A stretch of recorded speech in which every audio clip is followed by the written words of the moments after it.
நண்பர்கள் அனைவருக்கும் வணக்கம். நான் சத்யன். நான் செபி ரெஜிஸ்டர்ட் ஃபினான்ஷியல் அட்வைசர் கிடையாது. இங்கே நான் ஷேர் பண்ணுற என்னோட வியூஸ் எல்லாமே for educational purpose only. Trade enter ஆகிறதுக்கே பயமாக இருக்குது அப்படின்னு நினச்சிங்க அப்படின்னா இது உங்களுக்கான வீடியோ தான். இந்த 4 செட்டப் நம்மள்ட்ட இருந்ததுன்னா போதும், ட்ரேடிங் பண்ணுறதுக்கு பயப்படவே தேவையில்ல. ரொம்ப ரிலாக்ஸாக ஜாலியாக உட்காந்து ட்ரேட் பண்ணலாம். அதுக்கு நமக்கு தேவை 4 தான். ஒன்று, நம்மள்ட்ட ஒரு ப்ராப்பரான ட்ரேட் செட்டப் இருக்கணும். எக்ஸாம்பிளுக்கு 20 EMA கிராஸ் ஓவர் நான் போட்டிருக்கேன். அதே போல் உங்கள்கிட்ட நீங்கள் ட்ரேட் பண்ணுற ஸ்ட்ராட்டஜிஸ் நிறையா வச்சுருப்பீங்க. முதல்ல லிஸ்ட் அவுட் பண்ணுங்கள். என்னென்ன ஸ்ட்ராட்டஜி நீங்கள் ட்ரேட் எடுப்பீங்க அப்படின்றத லிஸ்ட் அவுட் பண்ணுங்கள். அதுக்கப்புறம் நமக்கு தேவை எங்கே என்ட்ரி ஆக போகிறோம், எங்கே ஸ்டாப் லாஸ் வைக்க போகிறோம், எவ்வளோ லாஸாக நம்மளால் அக்செப்ட் பண்ண முடியும் அப்படின்ற ஸ்டாப் லாஸ் பாயிண்ட். அதுக்கப்புறம் டார்கெட், எங்கே போனால் நம்ம வெளியே வர போகிறோம் ட்ரேட்லேருந்து. இந்த 4 தெரிஞ்சதுன்னா கொஞ்சம் கூட பயம் இல்லாமல் செம ஜாலியாக நம்ம ட்ரேட் பண்ணலாம். இதை ஈஸியாக ஆக்கிறதுக்கு தான் இந்த எக்ஸல் ஷீட்டு. இங்கே பார்த்தீங்க அப்படின்னா ஒரு எக்ஸல் ஷீட் க்ரியேட் பண்ணியிருக்கேன். நம்ம இன்னி டேட் போட்டுக்கிறோம் 10th October 2023. Reason for entry, நீங்கள் இங்கே வச்சுருக்கீங்களா ட்ரேட் செட்டப், நீங்கள் லிஸ்ட் அவுட் பண்ணியிருக்கிறது எல்லாத்தையும் இதில் ஆட் பண்ணிக்கணும். எக்ஸாம்பிளுக்கு 20 EMA கிராஸ் ஓவர் நான் போட்டிருக்கேன். இது 2 வகையாக நம்ம பண்ணலாம். ஒன்று ட்ராப் டவுனு, இல்லைன்னா டேரெக்டாக போய் டெக்ஸ்ட் என்ட்ரி பண்ணலாம். ஆனால் டெக்ஸ்ட் என்ட்ரி பண்ணோம் அப்படின்னாக்கா நம்ம அவசரத்தில் ஒரு ட்ரேட் போகிறதுக்கான சான்சஸ் இருக்குது. முதல்ல எது உங்களோட ப்ராப்பர் செட்டப்போ அதை லிஸ்ட் அவுட் பண்ணி இந்த ட்ராப் டவுனில் ஆட் பண்ணிவிடுங்க. அந்த செட்டப் இல்லாமல் நீங்கள் ட்ரேட் எடுக்கவே கூடாது. இந்த செட்டப் மேட்ச் ஆனால் மட்டும்தான் நீங்கள் அந்த ட்ரேட் உள்ளே போகணும். அதனால் ரீசன் ஃபார் என்ட்ரிக்கு உங்களோட ஸ்ட்ராட்டஜிஸை முதல்ல லிஸ்ட் அவுட் பண்ணி ட்ராப் டவுனில் ஆட் பண்ணிவிடுங்க. அதுக்கப்புறம் என்ன சிம்பிளில் பண்ண போகிறீங்க, பேங்க் நிஃப்டி அப்படின்னு எடுத்துக்கலாம். என்னோட இதுக்கு நான் எப்பயுமே இந்த 3 டைம் ஃப்ரேமை பார்ப்பேன். 15 minutes time frame, 5 minutes and 3 minutes. So அதனால் நான் இந்த 3 ஆட் பண்ணியிருக்கேன். சப்போஸ் நீங்கள் இதை பார்க்க மாட்டீங்க, இல்லை சப்போஸ் 20 EMA கிராஸ் ஓவர் மாதிரியான ஒரு ஸ்ட்ராட்டஜி வச்சுருக்கீங்க அப்படின்னா இதை நீங்கள் இக்னோர் பண்ணிடலாம். அதுக்கப்புறம் ஸ்ட்ரைக் ப்ரைஸ், ஃபார் எக்ஸாம்பிள் நம்ம 4400 CE இன்னி இது எடுத்துப்போம். இதை நீங்கள் மேனுவலாக என்டர் பண்ணுவீங்க. அதுக்கப்புறம் காலா புட்டா, இது கால் அப்படின்றதுனால நான் கால் செலக்ட் பண்ணிக்கிறேன். குவான்டிட்டி, நீங்கள் எவ்வளோ குவான்டிட்டி எடுக்கிறீங்களோ அந்த குவான்டிட்டி இங்கே என்டர் பண்ணிக்கோங்க. எக்ஸாம்பிளுக்கு 15 போட்டிருக்கேன். இப்போ சப்போஸ் உங்களோட ஸ்ட்ராட்டஜி 20 EMA கிராஸ் ஓவர் அப்படின்னாக்கா நம்ம இன்னிய ட்ரேடை வச்சு ஒரு எக்ஸாம்பிள் பார்க்கலாம். இங்கே பார்த்தீங்கன்னா 20 EMA கிராஸ் ஓவர் ஆகிருக்கு. ஸோ உங்களோட என்ட்ரி இந்த பாயிண்டில் இருக்குதுன்னு வச்சுக்கோங்க.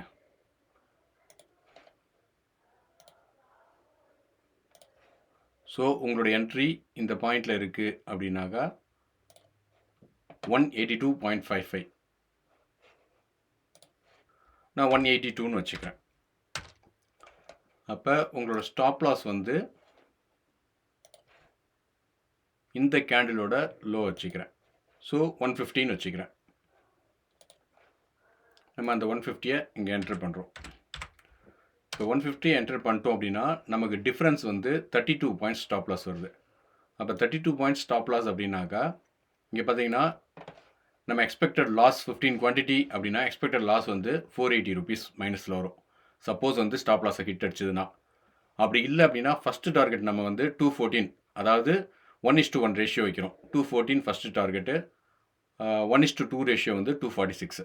ஸோ முடிஞ்ச அளவுக்கு 1:2 ரேஷியோ ட்ரை பண்ணுங்கள். அந்த மாதிரி உள்ள என்ட்ரி மட்டும் போகிறது ரொம்ப நல்லது. நீங்கள் இந்த entry price and stop loss கொடுத்துட்டீங்க அப்படின்னா டிஃப்ரென்ஸ் எவ்வளோ, ஃபஸ்ட்டு டார்கெட் எவ்வளோ, செகண்ட் டார்கெட் எவ்வளோ, எக்ஸ்பெக்டட் லாஸ் என்ன அப்படின்றத தெளிவாக நமக்கு இது காட்டிடும் இந்த எக்ஸல். உங்களோட ட்ரெண்டுக்கு எகென்ஸ்டாக போகுது, அப்போ நீங்கள் ஆவரேஜ் பண்ணணும்னு நினச்சிங்க அப்படின்னா இந்த 2 காலத்தை யூஸ் பண்ணலாம். என்னோட எக்ஸ்பெக்டேஷன் என்ன அப்படின்னாக்கா ஆவரேஜ் பண்ணுறதை முடிஞ்ச அளவுக்கு அவாய்ட் பண்ணுங்கள். எப்போ ஆவரேஜ் பண்ணலான்னா உங்களோட ஸ்டாப் லாஸ் இன்னும் ஹிட் பண்ணல, இல்லை ஹிட் பண்ண போகுது அப்படின்ற டைமில் எண்டில் ஒரு ட்ரை பண்ணும் அப்படின்னா பண்ணலாம். ஒரே ஒரு வாட்டி நீங்கள் ஆவரேஜ் பண்ணுங்கள். ஃபார் எக்ஸாம்பிள் நம்மளோட என்ட்ரி பாயிண்ட் 182, ஸ்டாப் லாஸ் 150. ஓகேங்களா? சப்போஸ் இங்கே 155 வருதுன்னு வச்சுக்கோங்களேன். இன்னும் ஒரு 5 பாயிண்ட்ஸில் உங்களுக்கு ஸ்டாப் லாஸ் ஹிட் ஆகிடும். அப்போ 155ல் இருக்கும்போது நீங்கள் ஆவரேஜ் பண்ணணும்னு நினைக்கிறீங்க அப்படின்னா எக்ஸாம்பிளுக்கு நான் போடுறேன் 155ல் நான் ஆவரேஜ் பண்ணுறேன் வித் ஒரு 60 குவான்டிட்டி போடுறேன். 150 அடிச்சுது அப்படின்னா உங்களோட expected loss 780 rupees. So average price நீங்கள் வாங்கினது 160. நம்மளோட ஃபஸ்ட்டு டார்கெட் என்ன அப்படின்னு பார்த்தீங்கன்னா 214. ஓகேங்களா? First target 214, second target 246. இங்கே பொறுத்த வரைக்கும் 246 தாராளமாக வந்துருச்சு. ஸோ நம்ம வந்து இந்த இடத்துல வந்து ஒரு டார்கெட் ஃபிக்ஸ் பண்ணியிருக்கோன்னு வச்சுக்கோங்களேன். 246 நம்ம வந்து ஒரு டார்கெட் ஃபிக்ஸ் பண்ணிட்டோம் அப்படின்னாக்கா இங்கே கிளியராக அங்கே நீங்கள் டார்கெட்டை போட்டிங்க அப்படின்னா இதுதான் உங்களோட எக்ஸ்பெக்டட் பாயிண்ட்ஸ் நீங்கள் எடுத்திருப்பீங்க. 2.6 ரேஷியோ. அதே போல் உங்கள் ப்ராஃபிட் வந்து 6420. இது எல்லாமே ஆட்டோமேட்டிக்காக உங்களுக்கு கால்குலேட் பண்ணி இந்த எக்ஸல் காட்டிடும். நீங்கள் கொடுக்க வேண்டியது entry price, stop loss, suppose average பண்ணிங்கன்னா ஆவரேஜ் ப்ரைஸு, ஆவரேஜ் குவான்டிட்டி, அதுக்கப்புறம் எக்ஸிட்டோட ப்ரைஸு. இதை மட்டும் கொடுத்தீங்கன்னா உங்களுக்கு கம்ப்ளீட் டீட்டெயில் வந்துடும். சப்போஸ் உங்களுக்கு இதில் ஏதாவது ஃபெயிலியர்ஸ் வந்திருக்கு, இல்லை ஏதாவது ஒரு மிஸ்டேக் நீங்கள் பண்ணியிருக்கீங்க அப்படின்னா இந்த இடத்துல நீங்கள் எழுதிக்கலாம். இந்த இடத்துல எழுதிட்டீங்க அப்படின்னா ஒரு 1 மந்த்லேயோ இல்லை 1 வீக்லேயோ நீங்கள் அனலைஸ் பண்ணும்போது எந்த இடத்துல மிஸ்டேக் பண்ணியிருக்கீங்க, அடுத்த வாட்டி இந்த மிஸ்டேக் எப்படி அவாய்ட் பண்ணலாம், இது எல்லாமே உங்களுக்கு கிளியராக தெரிஞ்சிடும். இருக்க உங்களோட இந்த ட்ரேடிங் ஸ்டைலையும் சரி, ட்ரேடிங்கோட ப்ராஃபிட்டையும் நீங்கள் இன்க்ரீஸ் பண்ணிகிட்டே வரலாம். உங்களோட லாஸ் வந்து ரொம்ப கம்மியாகவும் ப்ராஃபிட் அதிகமாகும் இந்த மாதிரி நீங்கள் பண்ண ஆரம்பிச்சிங்க அப்படின்னா. நான் இந்த எக்ஸலோட லிங்க் வந்து நான் டிஸ்கிரிப்ஷனில் கொடுக்குறேன். உங்களுக்கு வேணும்னா அங்கே போய்ட்டு அதை டவுன்லோட் பண்ணிக்கோங்க. இந்த வீடியோ உங்களுக்கு பயனுள்ளதாக இருந்திருக்கும்னு நம்புகிறேன். மறுபடியும் வேறு ஒரு நல்ல வீடியோவில் பார்க்கலாங்க. தேங்க்யூ.